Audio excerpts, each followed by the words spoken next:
күні бүгін, еміне осиын. Анам япа чебурек, хохуч хармақ керек, ярым байрам мүбарек, арифе күні бүгін. Хош келдіңіз, қомшылар, софрада әлі ашлар, ифтарымыз башлар, арифе күні бүгін. Бір ай ораза тұттық, бірлікте сабыр әттік, мұрадымызға еттік, арифе күні бүгін. Арифеге қауыштық, дінімізге яраштық, Аллахтан мүжде алдық, арифе күні бүгін.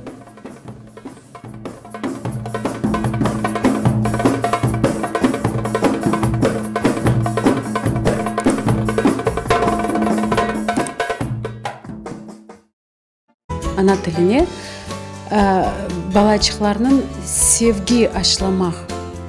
Ана тіліне құлақлары алышсын. Олар евінде, интернеттен еп ана тілінде видеоларыны бақсынлар. Құлақ алыша ве балачықлар дан құлай лаф етмеге башлайлар. Ана тілінде лаф етмек утанмақ керек ме? Бұл Қырым татар тілінің бүтін шевелері о bizim тіліміздің байлығы.